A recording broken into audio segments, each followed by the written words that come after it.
Shalom Bapak Ibu, teman-teman semua yang dikasihi Tuhan, berjumpa kembali di Remah Renungan Malam Hari. Seperti biasa sebelum kita mendengarkan firman Tuhan, marilah kita mohon bimbingannya di dalam doa. Mari kita berdoa. Tuhan Yesus, Tuhan dan Allah kami, Allah yang kami sembah dan kami puji, kami imani. Di sore hari ini Tuhan, kami rindu akan sabda firman-Mu. Firman yang akan kami dengarkan, biarlah boleh menjadi penyegar hati kami, jiwa kami yang haus, jiwa kami yang lelah, jiwa kami yang butuhkan penghiburan, kami yang butuhkan teguran. Biarlah firman-Mu boleh memperbaiki budi dan perilaku kami. Bersabdalah Tuhan, kami anak-anak-Mu siap mendengarkan. Amin. Bapak Ibu, teman-teman, jemaat yang dikasihi Tuhan, saya mengajak kita untuk membaca Kisah Para Rasul pasalnya yang ketiga, ayatnya yang pertama sampai dengan yang ke-10. Kisah Para Rasul pasalnya yang ketiga, ayatnya yang pertama sampai dengan yang ke-10. Yang begini bunyi firman Tuhan. Pada suatu hari, menjelang waktu sembahyang, yaitu pukul 3 petang, naiklah Petrus dan Yohanes ke bait Allah. Di situ ada seorang laki-laki yang lumpuh sejak lahirnya, sehingga ia harus diusung. Tiap-tiap hari orang itu diletakkan dekat pintu gerbang bait Allah, yang bernama Gerbang Indah, untuk meminta sedekah kepada orang yang masuk ke dalam bait Allah. Ketika orang itu melihat bahwa Petrus dan Yohanes hendak masuk ke bait Allah, ia meminta sedekah.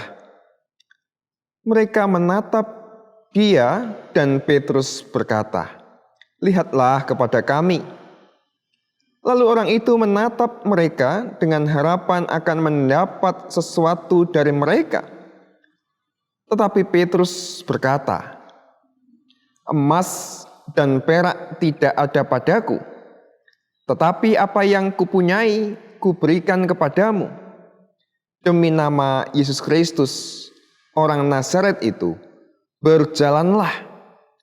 Lalu ia memegang tangan kanan orang itu dan membantu dia berdiri. Seketika itu juga kuatlah kaki dan mata kaki orang itu. Ia melonjak berdiri, lalu berjalan kian kemari dan mengikut mereka ke dalam bait Allah. Berjalan dan melompat-lompat serta memuji Allah. Seluruh rakyat itu melihat dia berjalan sambil memuji Allah. Lalu mereka mengenal dia sebagai orang yang biasanya duduk meminta sedekah di gerbang indah bait Allah. Sehingga mereka takjub dan tercengang tentang apa yang telah terjadi padanya. Demikianlah sabda firman Tuhan. Berbahagia setiap kita yang membaca, merenungkan, terlebih dengan sungguh berusaha melakukannya dalam kehidupan hari lepas hari. Amin. Bapak Ibu jemaat yang dikasihi Tuhan, fokus penghayatan kita atau saya mengajak Bapak Ibu Saudara sekalian untuk melihat tokoh seorang laki-laki yang lumpuh sejak lahirnya. Fakta-fakta yang menarik yang boleh kita ketahui dari bacaan kita ini, ada seorang laki-laki yang lumpuh sejak lahirnya. Kita tidak tahu namanya siapa, umurnya berapa, tetapi ini adalah laki-laki yang lumpuh sejak lahirnya. Dan laki-laki lumpuh ini biasa untuk meminta-minta di depan gerbang bait Allah, tadi dikatakan gerbang indah. Walaupun orang ini lumpuh, tetapi orang ini mendapatkan belas kasihan. Belas kasihan dari siapa? Mungkin sanak saudara atau teman-temannya. Buktinya apa? Ketika ia harus diusung dari rumahnya ke gerbang bait Allah, gerbang indah, ada orang yang membantu dia dan menolong dia. Ia menggunakan fisiknya yang lemah untuk meminta-minta. Ia mengharapkan kebaikan, kemurahan hati dari setiap orang yang akan masuk ke bait Allah untuk mengadakan ibadah. Tetapi ketika seorang laki-laki yang lumpuh ini mendapatkan uang, mendapatkan upeti atau mendapatkan sesuatu dari orang yang akan datang ke bait Allah untuk beribadah, ekspresinya sangat datar. Kita tidak bisa melihat ada suatu ekspresi apapun. Mungkin dia hanya mengatakan, terima kasih gitu ya.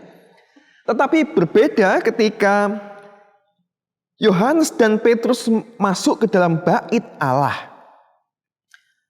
Ketika orang itu melihat Yohanes dan Petrus masuk ke bait Allah, dia menyampaikan kata-kata atau memasang mimik wajah yang melas untuk meminta sesuatu kepada mereka. Tetapi Petrus mengatakan, emas dan perak tidak ada pada kami. Tapi Petrus juga mengatakan, tetapi apa yang ada padaku akan kuberikan kepadamu. Demi Yesus orang Nazaret itu berjalanlah. Nah, pemberian yang diberikan oleh Petrus adalah sebuah kesembuhan, sebuah mukjizat yang selama ini tidak pernah ia dapatkan sepanjang hidupnya ketika ia mengemis. Ketika ia meminta, dia ada mendapatkan kepingan uang, hanya mungkin mendapatkan potongan roti atau kain atau apapun dari orang yang dermawan ketika masuk ke dalam bait Allah. Tetapi ketika Petrus mengatakan berjalanlah, orang ini sangat gembira. Ia berjalan ke sana kemari, ia melompat, ia begitu girangnya memuji Tuhan. Dan orang-orang takjub dengan hal itu. Lalu apa yang akan kita renungkan terhadap peristiwa ini? Bapak Ibu Jemaat yang dikasihi Tuhan dalam kehidupan kekristenan, kita diajarkan untuk bermurah hati, mengasihi, memberi dan berbagi. Gitu, kan? Tetapi mungkin pemberian-pemberian kita itu memang pemberian yang baik. Pemberian yang kita berikan dengan cinta kasih. Tetapi kadang kita lupa. Cinta kasih yang kita wujudkan dengan pemberian itu terkadang tidak tepat. Terkadang pemberian kita itu bisa menyakiti. Terkadang pemberian kita itu membuat tersinggung. Tetapi melalui ini seharusnya kita bukan hanya memberi dengan kasih, tetapi kasih itu membuat kita semakin terbuka terhadap apa yang dibutuhkan oleh sanak saudara kita. Bukan hanya ingin memberikan apa yang kita punya, hanya ingin memberikan apa yang ingin kita berikan, tetapi mampukah kita memberi dengan melihat apa yang dia butuhkan. Sejatinya bahwa orang yang lumpuh tadi pun tidak mengharapkan bahwa ia akan mengemis untuk mendapatkan sepotong roti, secuil kain ataupun sekeping emas. Nyatanya dia yang paling ia butuhkan adalah kesehatan. Yang ia butuhkan adalah bisa berjalan. Dan itu yang membuat ia sangat bahagia, sangat bergembira. Sebuah pemberian yang selama ini tidak pernah ia dapatkan. Mungkin kita bisa mengasihi anak kita bisa mengasihi istri kita dengan memberikan barang-barang yang dia miliki, yang ia pingin, yang ia mungkin bertahun-tahun atau karena lihat teman-temannya memiliki sesuatu barang lalu kita memberikan. Hanya karena pengen, bukan kebutuhan. Mungkin kita mewujudkan cinta kita hanya untuk memuaskan keinginan. Hanya ingin memuaskan apa yang menjadi bukan kebutuhan. Mungkin dari ini kita dapat belajar bagaimana kita benar-benar bisa memberi sesuai dengan apa yang dibutuhkan oleh sanak saudara kita, oleh orang-orang yang kita kasihi. Pemberian yang kita berikan dengan melihat kebutuhan yang mereka butuhkan, itu akan mendatangkan sukacita yang jauh lebih besar daripada hanya sekedar barang yang mungkin belum tentu terpakai, mungkin barang yang belum tentu berguna. Tetapi ketika kita mampu memberikan apa yang dibutuhkan, tentu itu akan sangat bermanfaat, sangat mendatangkan sukacita, sangat bisa memenuhi pengharapan yang selama ini mungkin tidak orang mengerti.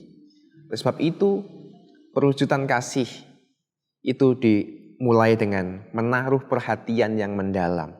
Sehingga wujud pemberian itu akan jauh lebih mendatangkan sukacita untuk diri kita sendiri, untuk orang yang kita kasihi, untuk orang yang kita tolong. Tuhan memberkati kita. Amin. Mari kita berdoa. Tuhan Allah kami yang makasih, mengucap syukur untuk firman-Mu yang boleh menginspirasi kami, firman-Mu yang boleh membuat kami hidup kembali, bersukacita. Karena Engkau mengajar kami untuk menaruh kasih dan perhatian yang mendalam kepada sanak saudara kami, untuk mengetahui apa yang mereka butuhkan. Terlebih mampukan kami untuk memberikan bantuan, menolong mereka atas setiap kebutuhan yang mereka perlukan. Biarlah melalui kami, karya-Mu, kasih-Mu, kehadiran-Mu boleh dirasakan. Biarlah melalui kami, jemaat-Mu boleh dipersatukan. Oleh sebab itu ya Tuhan, mampukan kami untuk hidup saling mengasihi, menaruh perhatian satu dengan yang lain, layaknya sanak saudara yang saling mengasihi, sanak saudara yang bersatu di dalam Engkau. Berkati Tuhan kami dalam setiap pergumulan hidup kami, kesehatan kami, anak-anak kami dalam sekolahnya, perjuangan kami dalam membangun rumah tangga, memperbaiki ekonomi kami. Apapun yang kami lakukan, demi kemuliaan nama Tuhan, Tuhan memampukan kami. Dalam Kristus Yesus kami berdoa, mengucap syukur dan memohon. Amin. Terima kasih Bapak Ibu, selamat malam, Tuhan memberkati dan tetap semangat.